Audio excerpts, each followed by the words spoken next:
বিসমিল্লাহির রহমানির রহিম। সম্মানিত ভিউয়ার্স, আসসালামু আলাইকুম। আমার একটি কন্টেন্টে আপনাদের সবাইকে স্বাগতম। আজকে এমন একটি বিষয় নিয়ে আপনাদের সামনে আসছি।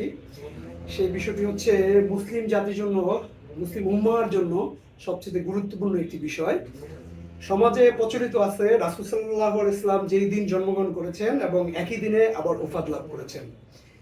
তো আমি একদম দ্ব্যর্থহীন কণ্ঠে বলতে চাই, এই ব্যাপারটি সম্পূর্ণ ভিত্তিহীন এবং মনগড়া এবং বিজাতিদের চক্রান্তের কারণে একই তারিখে জন্ম এবং একই তারিখে মৃত্যুর ঘটনাটা উল্লেখ করা হয়েছে, যাতে করে বিশ্ব মুসলিম রাসূল সাল্লাল্লাহু আলাইহি ওয়াসাল্লামের শুভ জন্মদিনে আনন্দ করতে না পারে এবং কান্নাও করতে না পারে।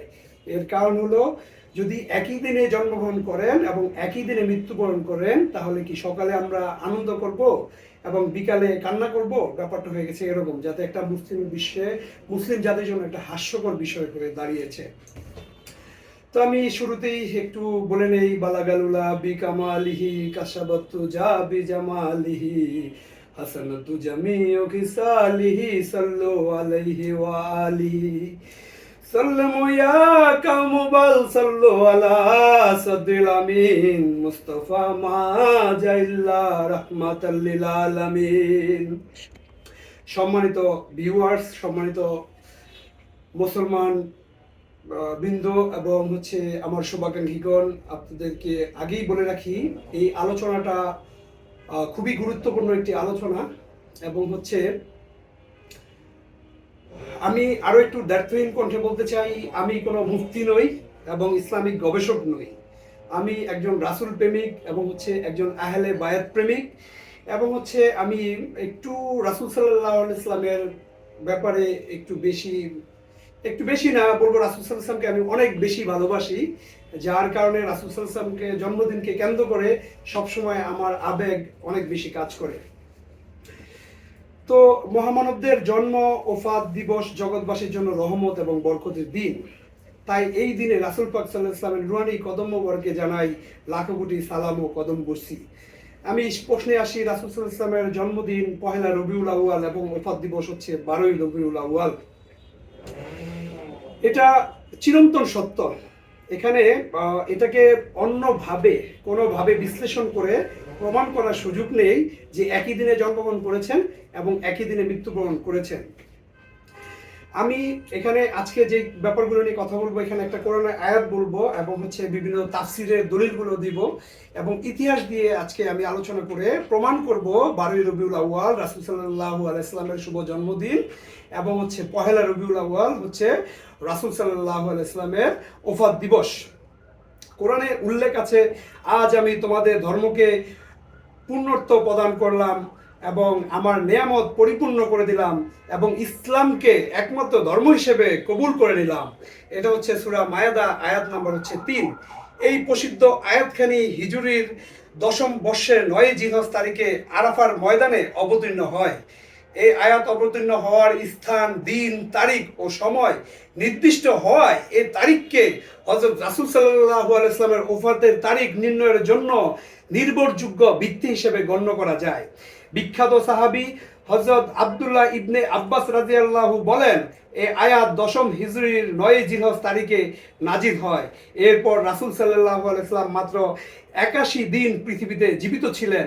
এটা আসছে তাফসিরে মারিফুল কোরআনে। বিদায় হজের দিনে আলোচ্য আয়াতটি অবতীর্ণ হওয়া থেকে 81তম দিবসে রাসূল সাল্লাল্লাহু আলাইহি ওয়াসাল্লাম ওফাত করেন বলে এটা সর্বসম্মত স্বীকৃত এবং এটা সবাই এক বাক্যে মেনে দিবে যে বিদায় হজের 81তম দিনে, বিদায় হজ থেকে 81তম দিনে গিয়ে রাসূল সাল্লাল্লাহু আলাইহি ওয়াসাল্লাম ওফাত লাভ করেছেন। এবং এটা প্রাচীন ও আধুনিক কালের সকল ভাষ্যকার এই মত ব্যক্ত করেছেন। যত আলেম এবং যারা ইতিহাসবিদ সবাই এই একটা মতে একসাথে আছেন যে রাসূল সাল্লাল্লাহু আলাইহি ওয়াসাল্লাম বিদায় হজের 81তম, বিদায় হজ থেকে 81তম দিনে গিয়ে উনি ওফাত লাভ করেছেন। এছাড়াও তাফসিরে দুরের মানসুরের 3য় খণ্ড 20 পৃষ্ঠায় বলা হয়েছে, ইবনে জারির কর্তৃক ইবনে জুরাইজ হতে বর্ণিত হয়েছে, তিনি বলেন, এই আয়াতটি অবতীর্ণ হওয়ার পর রাসূল সাল্লাল্লাহু আলাইহি ওয়াসাল্লাম 81 রাত দুনিয়াতে অবস্থান করেন। তাফসিরে তারাবি 4th খণ্ড 80 পৃষ্ঠায় বলা হয়েছে, হাজ্জাজ কর্তৃক ইবনে জুরাইজিন হতে বর্ণিত হয়েছে, তিনি বলেন এই আয়াতটি অবতীর্ণ হওয়ার পর 81 রাত রাসূল সাল্লাল্লাহু আলাইহি সাল্লাম জীবিত ছিলেন। এছাড়াও ইবনে বাগবি বলেন, হারুন ইবনে জান্তারা তার পিতা হতে বর্ণনা করেন এই আয়াতটি অবতীর্ণ হওয়ার পর রাসূল সাল্লাল্লাহু আলাইহি সাল্লাম 81 দিন জীবিত ছিলেন। তো আমরা যদি এই বিদায় হজ থেকে 81তম দিন গণনা করলেই আমরা রাসূল সাল্লাল্লাহু আলাইহি সাল্লামের ওফাত দিবসটা নির্ণয় করতে পারবো। তো যেমন রাসূল সাল্লাল্লাহু ওফাত দিবস নিয়ে এখানে বিতর্ক করার কোনো সুযোগ নাই। রাসূল সাল্লাল্লাহু আলাইহি সাল্লামের ওফাত দিবস যেমন এটা সর্বস্বীকৃত, বিদায় হজ থেকে 81তম দিনে গিয়ে উনি ওফাত লাভ করেছেন, তেমনি এখানে যেমন একটা অঙ্ক 2+2 যদি যোগ করি এখানে 4 হবে, এখানে 5 হওয়ার সুযোগ নাই। 2+2 যদি যোগ করে 4 হয়, 2+5 যোগ করে যদি 7 হয়, এটা একটা অঙ্ক। এই অঙ্ক যেরকম চেঞ্জ করার বা পাল্টানোর সুযোগ নেই রেজাল্ট, ঠিক তেমনি 81তম দিন যদি বিদায় হজ থেকে আমরা গণি তাহলে আমরা পেয়ে যাব রাসূল সাল্লাল্লাহু আলাইহি ওয়াসাল্লামের ওফাত দিবসের সঠিক তথ্য। যেমন বিদায় হজ হয়েছে জিলহজ মাসে, আর জিলহজ মাসের 9 তারিখে হচ্ছে বিদায় হজটা হয়েছে। তো 10ম হিজরির জিলহজ মাসের 9 তারিখে বিদায় হজ, এবং যদি জিলহজ মাসের 9 তারিখ যদি বাদ দেই তাহলে জিলহজ মাসের বাকি থাকে হচ্ছে 21 দিন। জিলহজ মাসের পরে আসে হচ্ছে মহরম মাস, মহরম মাসের হচ্ছে 30 দিন, মহরম মাস 30 মাস। তো 21 আর 30 হলো 51। এরপর হচ্ছে পরবর্তী মাস হচ্ছে সফর মাস, এই সফর মাস হচ্ছে 29 দিনে। তো 51, 21 আর 30 হচ্ছে 51 দিন, আর হচ্ছে 29 দিন সফর মাসের, তাহলে হলো 80 দিন। এবং 81তম দিন গণতে গেলে পহেলা রবিউল আউয়াল গণতে হবে। তাহলে পহেলা রবিউল আউয়াল যদি একদিন আমরা গণি তাহলে 81 দিন হয়ে যায়। আর যদি কোনো অবস্থাতেই এই 81 দিনকে বাড়িয়ে 12 রবিউল আউয়াল পর্যন্ত নেওয়ার কোনো সুযোগ নাই, কারণ তাফসির এবং ইতিহাস এবং কোরআন এগুলো দিয়ে প্রমাণ করে রাসূল সাল্লাল্লাহু আলাইহি ওয়াসাল্লাম বিদায় হজের পরে 81তম দিন উনি দুনিয়াতে অবস্থান করেছিলেন। তো যদি এই 81তম দিন গণলাম, জিলহজ, মহরম, সফর, এই 3 মাস গণনা করার পরে তারপর বাকি থাকে একদিন। ওই একদিন যদি আমরা, এরপরের মাস হচ্ছে রবিউল আউয়াল মাস, ওই রবিউল আউয়াল মাসের একদিন যদি আমরা যোগ করি তাহলে হয় 81তম দিন। এরপরও আমরা এই 81তম দিন গিয়ে হয় রাসূল সাল্লাল্লাহু আলাইহি ওয়াসাল্লামের ওফাত দিবস, দ্যাট মিনস পহেলা রবিউল আউয়াল। এরপর আমরা যদি আরেকটা ব্যাপার দেখি ইতিহাস থেকে, যেমন আখিরি সাহার সোমবা, এটা সর্বজনীন সারা বিশ্বের মুসলমানরা পালন করে রাসূল সাল্লাল্লাহু আলাইহি ওয়াসাল্লামের মানে ওনার জীবদ্দশায় উনি শেষ বুধবারে জীবনের শেষ ভাগে তিনি বেশ কিছুদিন অসুস্থ ছিলেন, এবং সফর মাসের 25 তারিখ শেষ বুধবার রাসূল সাল্লাল্লাহু আলাইহি ওয়াসাল্লাম সুস্থতা লাভ করেন, এবং এই সুস্থতা লাভ করার ফলে সাহাবীরা এই আনন্দে মিষ্টি বিতরণ করেছিলেন, খেজুর বিতরণ করেছেন, রাসূল সাল্লাল্লাহু আলাইহি ওয়াসাল্লাম সুস্থতা লাভ করেছেন। তো এইটাও সর্বজন স্বীকৃত আখিরি সাহার সোমবা, এটা হচ্ছে সফর মাসের 25 তারিখ। তো 25 তারিখের পরে মানে আখিরি সাহার সোমবা মানে শেষ বুধবার রাসূল সাল্লাল্লাহু আলাইহি ওয়াসাল্লামের। তো শেষ বুধবারে পরে আবার যদি 12 রবিউল আউয়াল পর্যন্ত গণতে হয় তাহলে আরও একটা বুধবার আসে, যার মানে শেষ বুধবার মানে সোমবারের মধ্যেই, বুধবারের আগেই এটা ক্লোজ হবে।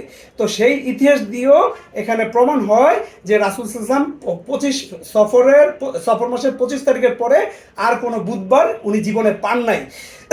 তো এই সফর মাসে যদি আমরা 25 তারিখের পরেও গণি, এর 5 দিন পরে আসে পহেলা রবিউল আউয়াল, এবং পহেলা রবিউল আউয়ালে তিনি ওফাত লাভ করেছেন। তো সর্বজন স্বীকৃত এই যে তাফসির এবং কোরআন এবং ইতিহাস ভিত্তিক যে প্রমাণ, এই প্রমাণ যদি কেউ খণ্ডন করতে পারেন, আমি আজীবন তার কাছে গোলাম হিসেবে থাকবো, আজীবন তার বিনা বেতনে বিনা টাকায় তার কাছে আমি তার গোলাম হিসেবে থাকবো। এটা হচ্ছে আমার চ্যালেঞ্জ, এবং এটা কেউ যদি খণ্ডন করতে পারেন, আমি সে যেভাবে আমাকে বলবেন আমি তার মতো চলবো। আজকে আমি আপনাদেরকে কোরআন এবং হাদিস দ্বারা প্রমাণ করলাম রাসূল সাল্লাল্লাহু আলাইহি ওয়াসাল্লাম পহেলা রবিউল আউয়াল ওফাত লাভ করেছেন এবং 12 রবিউল আউয়াল জন্মগ্রহণ করেছেন। তো ধন্যবাদ, আপনারা কমেন্টে আপনাদের মতামত জানাবেন। সবাইকে ধন্যবাদ এই এতক্ষণ ধরে আমার এই ভিডিওটা দেখার জন্য, এবং আবারও বলছি কেউ নিজের মধ্যে এটাকে নেবেন না। এটা হচ্ছে আমি কোরআন দিয়ে দলিল দিয়েছি, আমার কোনো মন গড়া কথা বলি নাই, হাদিস দিয়ে দলিল দিয়েছি এবং তাফসীর থেকে আমি বর্ণনা করেছি। সবাইকে ধন্যবাদ।